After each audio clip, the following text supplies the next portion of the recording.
You state your name for the record, please. Christina Bright. And you are an officer with the Board of Probation and Parole? Correct. Did Mr. Wade come onto probation back in 2018? Yes, October 9th of 2018. Okay. Do you know what the charge was for? Conspiracy to distribute meth. And what was the sentence that he was given? 10 years. Did Mr. Wade at some point in time request to transfer his probation? He did.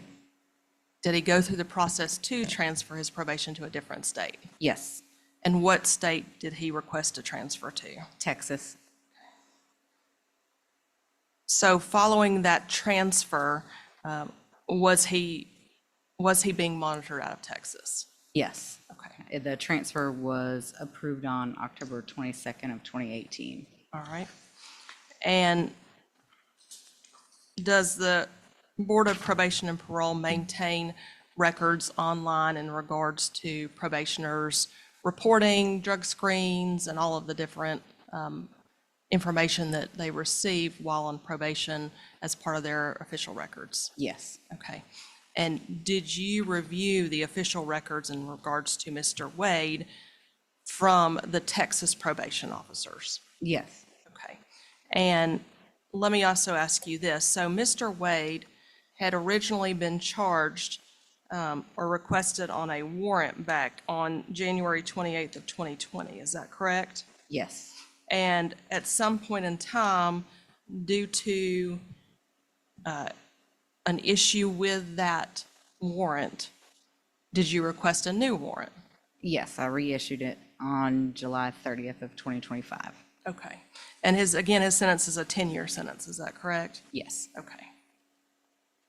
And so if we're going off of the new warrant from July 30th of 2025, can you tell us what the basis of the violation was, please?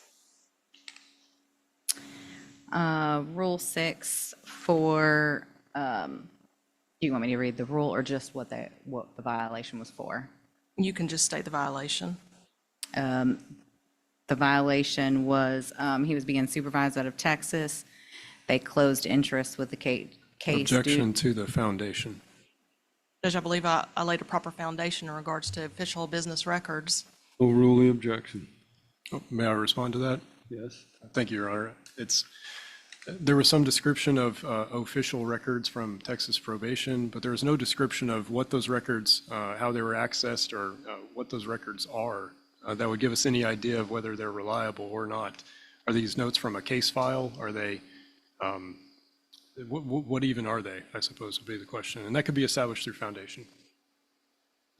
Judge, I believe we asked for these online records that were maintained by the Board of Probation and Parole and officers in Texas. That was the would have- testimony. I understood that they were the official records of the Texas Department of Pardons and Paroles, Probation and Paroles, and that they were accessible through this local probation office via the internet or through those records. So overrule the objection. If you'll tell us the basis of the violation, please. Okay. Texas closed the interest of the case for the offender absconding from probation. They had explained that he had made multiple diligent attempts at trying to get him to report and failed to do so. He had also tested positive on 2 separate dates for amphetamines and methamphetamines. I would object to the hearsay, and then second, any testimony about the test results, given that there is no lab affidavit tendered in this case. And I'll leave it at that. Are you aware of any lab affidavit in this case from the Texas Board of Probation and Parole? I just have the lab results that they sent me. Okay. And due to probably the age and time, I assume that the affidavit is inaccessible at this point. I would not I'll know sustain the for objection Texas. as to the lab results. Okay. So looking through the records that were made by his probation officer in Texas, can you tell us the details and the information about when he last failed to report to them? There was several dates that he had failed to report on. he failed to report on July 10th of 2019, August 10th of 2019, August 27th of 2019. They had attempted home visits to try to locate him, as well as sending text messages, calling him and speaking with his roommate, in all in attempts to try to contact Mr. Wade. And they, as you said, they attempted field visits to see his residence, and he was not present there either? Yes. Okay. Do you know what the last attempt was, or I guess the last time that he stopped reporting on this to the Texas probation officers? What was the last date? They didn't give me the last date, Okay. but the appointment that he had missed would be July 10th. Because of the dates, I don't know if he was reporting monthly or not. Okay. And obviously, based on the violation, it appears he wasn't served until September 14th of 2025. Correct.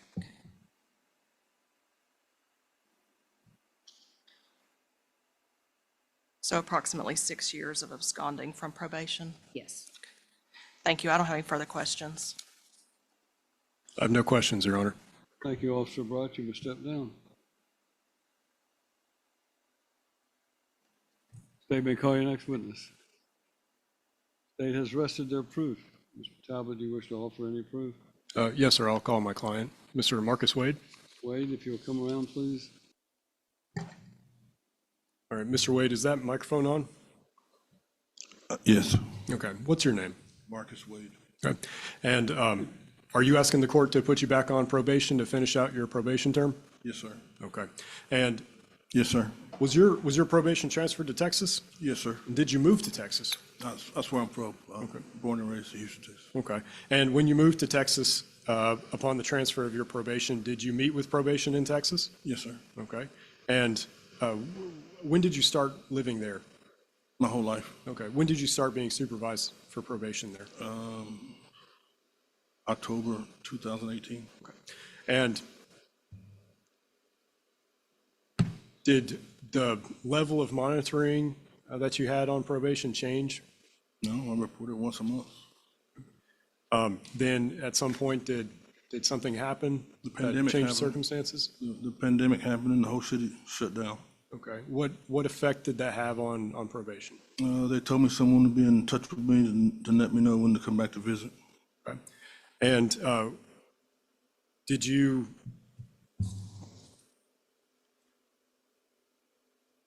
there's an allegation in the petition here that says that probation officers in Texas went to your home, or rather made diligent attempts to try to get you to get in contact with you. I never heard from anyone. I live in the same address, same phone number. Okay. How many years did you live at the same address? I've lived in the same address 15 years. So are you at, I still live in the same address right now. is that the same address that you started on Yes, when you started probation? same address. Okay. So you haven't moved, in other words? No, I still live in the same address. All right. And what about work? Do you work? I work probably 2 blocks from my house. Okay. How long have you had that job working 2 blocks from your house? I have my own shop. I've had my own shop for 5 years. What kind of work do you do? Mechanic. Okay. And that job hasn't changed in 5 years? No, same place, same location. Same cell phone number. Nothing's changed. Was there a period of time where your probation officers did not get in touch with you in Texas? Well, after the pandemic happened, when the city shut down, they said someone would be in touch with me. No one ever got in touch with me, so I called up there trying to get in touch with them to ask them who or when I should report. Their only answer was someone will be in contact with you. And no one ever did get in contact with me. Do you recall when you reached out to the probation office to ask that question about when someone would get in contact with you? July, August, September. Because before then, I hadn't missed a meeting. What year was that? I think it was 2019.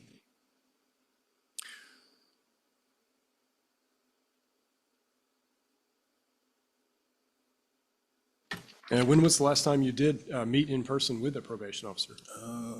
June 2019, right before the city shut down.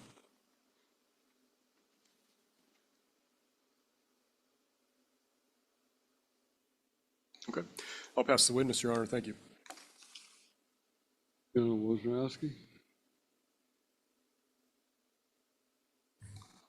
Mr. Wade, you stopped reporting to probation in July of 2019, is that correct? Yes, right on there. And you would recognize that the pandemic didn't actually shut anything down until February of 2020. That's what they told me, so I want to be in touch. Okay.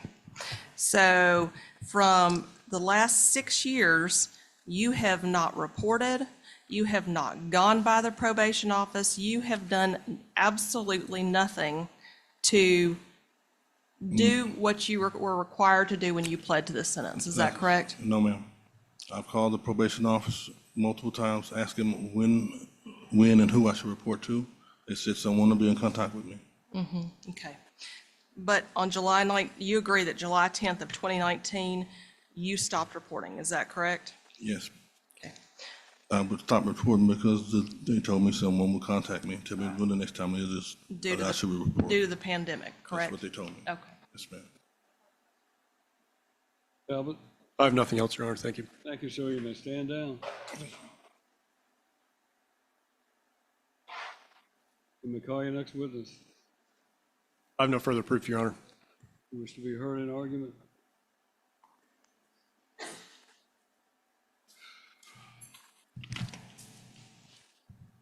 Judge, this is obviously a case where Mr. Wade has absconded. Thankfully, due to the fact that his sentence was so long, we were able to request a new warrant for his violation of probation. He has a 10-year sentence that he took in 2018. He did not even report for an entire year before he absconded from probation. The testimony through the business records was that attempts were made to reach him by text, by home visits. In fact, even reaching out to his roommate at the time, they made every attempt to try to reach him in order to get him back on probation, and he chose not to, Judge. Obviously, the court can take judicial notice the pandemic didn't take place and shut down anything until, I believe, February of 2020. So I would argue that his argument of not needing to report monthly was not due to the pandemic. I would ask for him to be fully revoked to serve his sentence. Thank you, Judge. Talbot?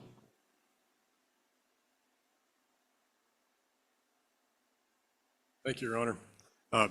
The objections were made to the hearsay testimony from supposedly from the records of the Texas Probation Office.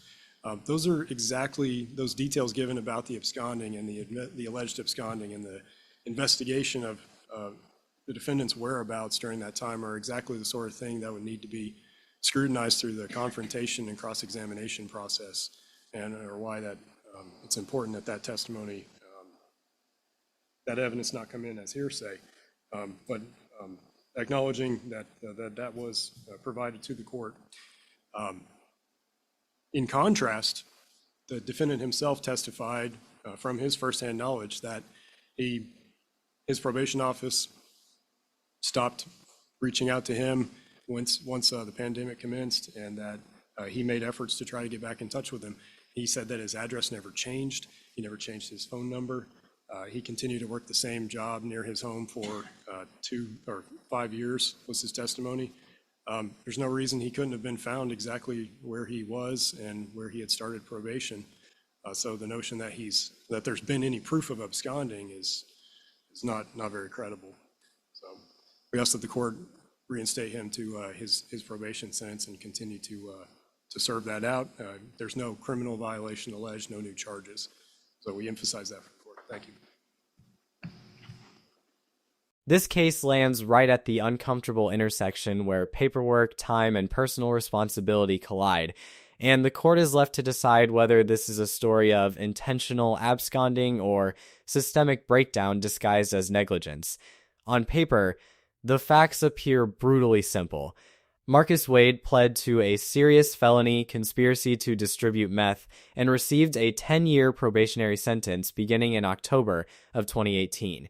He requested and was approved for an interstate transfer to Texas. That transfer was completed. Texas probation assumed supervision. Then, according to official records, reporting stopped in July of 2019. Missed appointments stacked up. Attempts were allegedly made. Texts, calls, home visits, even speaking with a roommate. Drug screens allegedly came back positive. Texas closed its interest, labeling Wade an absconder. Years passed. A warrant sat unresolved, and in 2025, a new warrant was issued to revive the violation. That timeline alone paints a picture the state is comfortable standing behind. A defendant who vanished, ignored supervision, and lived freely while the system tried, and failed to catch up. But courtrooms are not built to run on timelines alone. They exist to test credibility. And that is where this case becomes far less clean. Marcus Wade's testimony does not deny the missed reporting date in July of 2019. He concedes that point outright. What he contests is intent. According to him, supervision did not simply end, it went silent. He claims he never moved, never changed his phone number, never changed jobs. 15 years at the same address, 5 years running the same mechanic shop 2 blocks from his home. A life that, if true, hardly resembles someone actively running from the law. His explanation hinges on communication, or the alleged lack of it. Wade says that after mid-2019, he was told someone would be in contact with him. He says he called the probation office multiple times.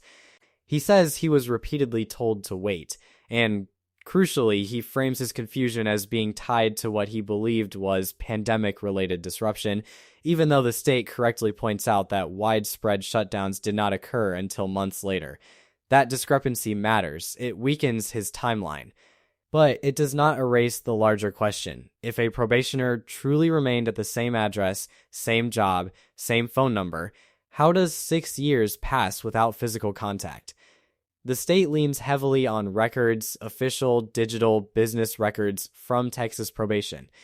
The court overruled hearsay objections, allowing them in, but records, no matter how official, are still only as strong as their context. No Texas officer testified. No lab affidavit accompanied the alleged positive drug tests.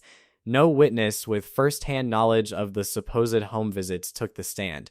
Instead, the court was asked to accept summaries of summaries, filtered through interstate bureaucracy and time. That doesn't mean the records are false, but it does mean they were never stress-tested in the way courtroom truth usually demands. At the same time, Wade's own choices cannot be ignored. Probation is not passive. Even if communication breaks down, the obligation to report does not vanish. Courts expect defendants to escalate, to appear in person, to document attempts, to create a paper trail strong enough to protect themselves later. Wade admits he stopped reporting in July of 2019. He admits years passed without resolution. Waiting indefinitely without court intervention was a gamble, and one that predictably failed. This is the uncomfortable middle ground the judge must navigate. On one side, a serious drug conviction, a long sentence, documented non-reporting, and a supervision gap spanning nearly 6 years. On the other, no new criminal charges, no evidence of flight, stable residence, steady employment, and a plausible, if imperfect, claim that supervision collapsed during a chaotic period. Revocation would emphasize accountability. It would send the message that probationers cannot disappear, intentional or not, and later argue confusion as a defense. It would prioritize the integrity of supervision orders and the seriousness of the original offense. Reinstatement would emphasize proportionality. It would recognize systemic failure, acknowledge that time passed without new criminal behavior, and weigh whether full incarceration now serves justice or merely punishes delay. Ultimately, this case is not about whether Marcus Wade followed probation perfectly. He didn't. It's about whether the system followed through clearly enough to justify calling him an absconder beyond reasonable doubt. It's about whether justice looks backward at missed dates or forward at whether rehabilitation still remains possible. Whatever the ruling, one truth stands out sharply. probation without communication is a quiet trap.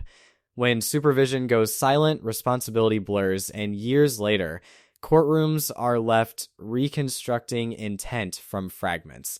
And in that space between silence and accountability lives the hardest decisions judges are asked to make.